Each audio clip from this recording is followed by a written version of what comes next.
Radio Bref, l'effondrement. Bulletin quotidien du 18 février 2025. Sur le plan international, alors qu'une dizaine de chefs de gouvernements européens se sont réunis hier à Paris pour discuter de la sécurité de l'Europe, la présidente de la Commission européenne, Ursula von der Leyen, a sommé les 27 d'augmenter considérablement leurs dépenses de défense.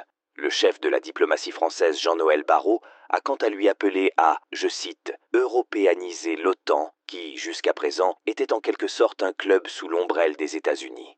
De leur côté, Washington et Moscou ont renoué le dialogue lors d'une rencontre en Arabie Saoudite aujourd'hui. Les délégations conduites par le secrétaire d'État américain Marco Rubio et le ministre des Affaires étrangères russe Sergueï Lavrov se sont rencontrés à Riyad pour des pourparlers au sujet de la fin de la guerre en Ukraine. Au terme de 4 heures de discussion, les deux parties ont convenu d'établir un mécanisme de consultation pour traiter les dossiers irritants de leurs relations bilatérales. Elles nommeront des équipes de haut niveau dès que possible et jetteront les bases d'une future coopération sur des questions d'intérêt géopolitique commun ainsi que sur des opportunités économiques et d'investissement historiques. Le président ukrainien Volodymyr Zelensky, qui se trouve en Turquie, est attendu demain en Arabie Saoudite. Enfin, le secrétaire d'État américain Marco Rubio a déclaré que tout le monde devra avoir une place à la table des négociations sur l'Ukraine, y compris l'Union européenne. Au Proche-Orient, le Liban a déclaré aujourd'hui que toute présence israélienne sur son sol constituait une occupation, alors qu'Israël a maintenu sa présence dans 5 positions dans le sud du pays après l'expiration du délai pour son retrait du secteur. Ce retrait était prévu par l'accord de trêve entre le Hezbollah et Israël. La présidence libanaise a indiqué poursuivre ses contacts diplomatiques avec les États-Unis et la France afin de finaliser le retrait israélien des dernières portions de territoire encore occupées. Par ailleurs, Israël exige une démilitarisation totale de la bande de Gaza à l'issue de la guerre. Le ministre israélien des Affaires étrangères, Gideon Sa'ar, a déclaré qu'Israël est déterminé à obtenir la libération de tous ses otages, mais aussi la réalisation de tous les objectifs de la guerre fixés par le gouvernement. En Afrique, au Mali, une vingtaine de civils dont des migrants en route vers l'Algérie ont été tués hier à l'aube, dans le nord du pays. Leurs véhicules ont été pris pour cible par des tireurs. Des sources locales accusent des mercenaires du groupe russe Wagner et des militaires maliens.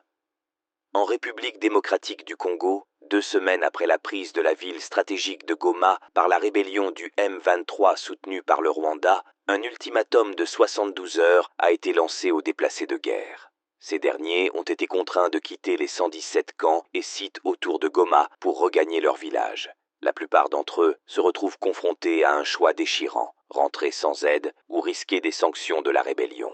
Sur le plan national, au sujet du renvoi des clandestins, le ministre de l'Intérieur a assuré que ses services travaillent actuellement sur les conditions de potentielles sanctions contre la compagnie nationale Air Algérie. Celle-ci impose désormais un laissez-passer consulaire, en dehors de tout cadre légal, pour l'embarquement des Algériens en situation irrégulière. Cette déclaration du ministre intervient alors qu'Alger a une nouvelle fois refusé l'entrée sur son sol de l'un de ses ressortissants la semaine dernière. Cet homme de 30 ans avait été condamné en mai dernier à 6 mois de prison et à une interdiction de territoire pour des faits de vol, recel et port d'armes blanches. Agression sexuelle au collège-lycée Betaram. Un avocat demande l'ouverture d'une enquête pénale pour entrave à la justice contre le Premier ministre François Bayrou.